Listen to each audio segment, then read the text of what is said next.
Vous savez que Che Guevara, il était venu chez nous à Fizi, dans mon village de Kibamba. C'est là où il avait rencontré Mzee. Mzee, il avait reçu Che Guevara chez nous à Kibamba, en territoire de Fizi, province du Sud Kivu, groupement de Nganja, village de Kibamba. Mon père, il était militant avec Mzee. Il a milité avec Mzee à cette époque. Il est parmi ceux-là qui ont réussi Che Guevara avec son équipe. Donc, chez nous à Fizi, nous perpétuons cette idéologie de Mzee, de ne jamais trahir. Et le salut de notre pays ne viendra pas de nos voisins. Le salut de la RDC viendra de nous. Vous voyez ce que le camarade Jean Bosco vient de vous dire, que Mzee était chez eux à Kibamba, le maquis de Kibamba. C'est le premier maquis de Mzee étant que chef rebelle. Parce que le maquis de 64, Mzee n'était pas chef rebelle. C'était un jeune derrière les vieux Soumialo, les Gizenga, les Gwenye. Mais quand les vieux ont tenté d'accepter l'offre de Léopoldville, c'est là où Mzee va réunir les jeunes, parce que Mzee il était le seul jeune qui siégeait avec le grand. Et c'est comme ça qu'il n'y avait pas un problème de leadership. Il crée maintenant le Conseil suprême de la Révolution pour dire que non, comment ce vieux veut aller à Léopoldville, alors que Léopoldville c'est un pouvoir vassal des impérialistes. Comment on peut conjuguer avec eux? Vous voyez qu'il y a des contradictions. Et c'est comme ça que Mzee va commencer à douter de ses aînés, donc des vieux, et même les traiter comme des corrompus par Léopoldville. Il y aura l'appui et le soutien du roi Nasser, c'était le président Nasser de l'Égypte, et du président Mao Tse-tung de la Chine. Et c'est comme ça que Mzee va aller maintenant, comme leader, il crée le maquis de Kibamba. Et c'est là où il va recevoir le grand révolutionnaire Che Guevara. Mais attends, parlons de Che Guevara. Ça n'a pas continué de plus bonne manière avec lui, parce que dans son ouvrage, on sent qu'il n'était pas aussi d'accord avec Mzee sur certains points. Évidemment, quand on parle de Che Guevara, nous voulons la connaissance directe.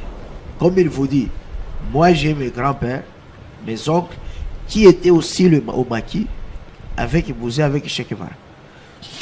Lui, il est là, il va vous dire la vraie histoire. Malheureusement, les Congolais aiment lire l'histoire d'un blanc ou bien d'un étranger. On en a écrit, même si on en a écrit sur Jean-Pierre Bemba, les gens vont lire Onana alors que Jean-Pierre Bemba est vivant. On en a écrit ce qui s'est passé à San City.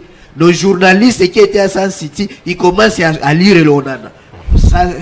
C'est une honte pour nous, pour l'intellectuel congolais, nos historiens, et je crois que vous allez changer les choses. Alors, Che Guevara arrive. Première chose, il faut dire, il est arrivé quand? C'est en 1966. C'est-à-dire l'insécurité de l'Est ne commence pas avec l'AFNEL. Tout ce que les gens investent, les faux historiens vous racontent que sous Mobutu, on était en paix. Non. Et que l'insécurité à l'Est commence avec Mzee Laurent Désiré Kabila. Vous voyez déjà que c'est ces gens qui ne comprennent rien. Même le recensement de 1984, nous là, nous n'avons pas participé à cela. Donc, à 64, vous connaissez qui était le ministre de l'Intérieur? C'est Etienne Tshisekedi Ouamoulou, qui était ministre de l'Intérieur et de la Sécurité. À l'époque, Che Guevara, il passe par la Tanzanie, il traverse le lac Tanganyika, là où il y avait la force navale de l'armée du Congo. Il était invité ou il est venu de lui-même? Bon, c'est pas là, c'est des questions qui sont un peu au niveau stratégique. Ah d'accord, allez-y, allez-y. Mais il devait y avoir des contacts entre lui et Mzee depuis longtemps. Il arrive au maquis. C'est Che Guevara, il est argentino-espagnol, c'est ça sa nationalité. C'est lui qui a accompagné Castro Fidel pour renverser le pouvoir de général Batista au Kiba. Et les troupes qui sont arrivées à La Havane, à la capitale de Kiba, c'était patronné par Che Guevara et Camelo. Et c'est comme ça que Castro Fidel, le Cubain, va nommer Che Guevara ministre d'État dans son gouvernement. Vous comprenez un peu les choses? Voilà. Ça, c'est la vraie université maintenant révolutionnaire qu'on est en train de donner. Allez-y. Voilà. Vous êtes suivi par beaucoup de gens. Voilà. D'ailleurs, je reçois beaucoup de messages, je pourrais les lire après, mais allez-y d'abord. Voilà. Che Guevara reconnaît déjà le leadership de Mouzé Laurent Désiré Kabila comme meneur d'hommes et qui a la capacité communicationnelle extraordinaire. Et c'est comme ça que lorsque Mouzé demande à Che Guevara de quitter son maquis, parce que Che Guevara était déjà repéré par la CIA, il y a eu des bombardements intenses. Mouzé ne voulait pas que Che Guevara meure dans son maquis. Mais Che Guevara dit, je vais mourir, je serais heureux de mourir au Congo, la terre où Lumumba est mort. Parce que Che Guevara était admirateur de Lumumba. Et il voulait mourir comme Lumumbiste. On va un peu au début de cette histoire. Mouzé a commencé le maquis il y a très longtemps, depuis les années 60. Qu'est-ce qui avait poussé Mouzé à se retrouver dans le maquis, trop jeune, alors que Lumumba et les autres étaient dans la lutte non armée? On a accédé à notre indépendance. Lumumba lui-même s'est fait tuer. C'est ça qui l'a révolutionné pour se retrouver dans le maquis, où il était animé par autre chose. Non, Mouzé Laurent Désiré Kabila, c'est les fils de Taritabou. Taritabou, c'était un nationaliste katangais. Dans les années 50-60, exactement, ces années-là, il y avait au Katanga des tendances. Tendances nationalistes, tendances régionalistes, fédéralistes. Et Taritabou était un peu parmi ces Congolais qui étaient exaspérés par la colonisation belge. Et il a été tué par des Belges, un peu, vous voyez, comme les Simo Kimbangu, l'esprit là de Kwame Nkrumah, de tous ces panafricanistes anti-colonialistes. Et Taritabou était dans cet esprit-là. Il a été tué comme ça, Taritabou. Et quand Mouzé est resté, il a beaucoup vécu avec sa mère. Il a assisté, quand on a eu notre indépendance, à la restation de Lumumba. On a envoyé Lumumba au Katanga. Et quand on a tué Lumumba au Katanga, lui, Mouzé, était au Katanga. Trop jeune. Il est jeune, oui, très jeune. Il était choqué parce qu'il connaissait l'histoire de son père, lui-même jeune, fougueux, un peu nationaliste, etc. Et on a tué Lumumba qui était le nationaliste qui incarnait en quelque sorte le Congo qui devait être uni. Et Jason Sendwe était dans la même mouvance, etc. Mais il y avait les séparatistes, les fédéralistes, les régionalistes comme Tchombe, Konakat et tout ça. Et Mouzé dira à sa mère, on a tué Lumumba, en plus chez nous ici au Katanga. Moi je serai le prochain Lumumba. Je veux lutter pour l'indépendance de notre pays, pour l'autodétermination de notre pays. Et c'est là que, quand le partisan de Lumumba fuit, Lumumba est tué, Moulele fait son maquis, tout le monde s'est retiré un peu du côté de province orientale, Kisangani, un peu tous ces côtés-là, parce que le fief, c'était là-bas. Lumumba, plutôt Mouzé, entre en maquis. Il entre en maquis, il va vers aussi la même zone là-bas, et Ouabora, et il commence sa guerre là-bas. Voilà. Et lorsqu'il était maquisard, parce que beaucoup de gens ne racontent pas cette vie-là de Mouzé. Mouzé a rencontré Che Guevara.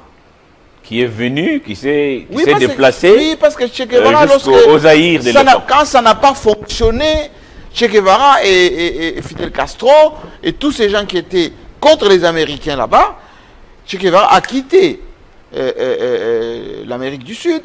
Il est venu maintenant dans le monde pour encourager, être aux côtés de tous ces noirs ou ces damnés de la terre, comme on peut dire, qui luttaient pour l'autodétermination et l'anti-américanisme, etc. Et c'est là que Che Guevara arrive chez nous. Il est passé par aussi le Sénégal, Guinée-Bissau, mais plus ici, en RDC. Et il est allé dans le maquis des musées. Et c'est dans ce maquis-là que Musée a en quelque sorte enrichi son combat. Toutes les tentatives qu'il y a eu à l'époque, la guerre mouléliste, tous ces gens qui étaient dans les montagnes là-bas, tous ces gens que la Chine, l'URSS soutenaient, Musée était dans cette dynamique-là. Lorsque on tente de casser cet élan des nationalistes avec ces rébellions qui étaient à l'Est, quand la CIA, les Américains travaillaient avec Mobutu, ont fourni des mercenaires avec Mobutu, les armes à Mobutu, la guerre était frontale entre Musée, qui était du côté nationaliste, qui était du côté on va dire communiste, et Mobutu qui était en face, qui était du côté américain, alors, capitaliste. Une question à vous poser, en tout cas pour que les gens vous comprennent. Musée était contre les méthodes de l'Occident, déjà à l'époque, parce que ces gens ont fait la peau à Lumumba, que Musée appréciait beaucoup. Et Moulélé a été exécuté ici. Tout le temps que Musée a passé au maquis, il jouissait des soutiens de qui? Comment il pouvait tenir autant d'années dans un maquis en train de se préparer, parce que lui-même disait, je serai le prochain Lumumba. Exactement. Musée a tenu grâce à quoi? Tous les maquisards, on appelait les guerrieros, Savimbi, Musée, ils vivent de quoi? Ça continue jusqu'à aujourd'hui. Eh bien, ils vivent de ce qui est là, à leur portée. Là-bas, dans les montagnes des Fizi, Baraka, tous ces coins-là. Mais il se plaint des minéraux. Il y a de l'or. À l'époque, on n'avait pas encore commencé à exploiter les coltans, etc. Les hommes mangent la production de ceux qui sont là-bas. On les cache là-bas. Et Musée tournait beaucoup dans ces coins-là jusqu'à aller en face en Tanzanie. Il a installé son quartier général là-bas en Tanzanie. Il allait en Ouganda. Il allait dans toutes ces zones. Rappelez-vous que la Tanzanie, c'était communiste aussi. L'international socialiste avec Nyerere a beaucoup soutenu également cette guerre-là. Voilà. Et dans le maquis, voilà Che Guevara, dans le maquis avec les Africains. Alors, une question sur Che Guevara, parce que quand il est venu, c'est vrai que la séparation a été difficile. Lui, il voulait rester au pays. Ils ont été attaqués. Il était pourchassé, on devait les tuer aussi. Et c'est les Américains qui l'ont poursuivi jusqu'ici. Il préférait mourir dans le pays de Lumumba, comme il le disait. Oui. Mais dans son ouvrage, il y a des points où il n'était pas d'accord avec M. Laurence Kabila. Pourquoi il n'était pas d'accord? Et beaucoup de gens comprennent mal l'exaspération de Che Guevara. Che Guevara, c'était un enfant de riche. C'était un médecin.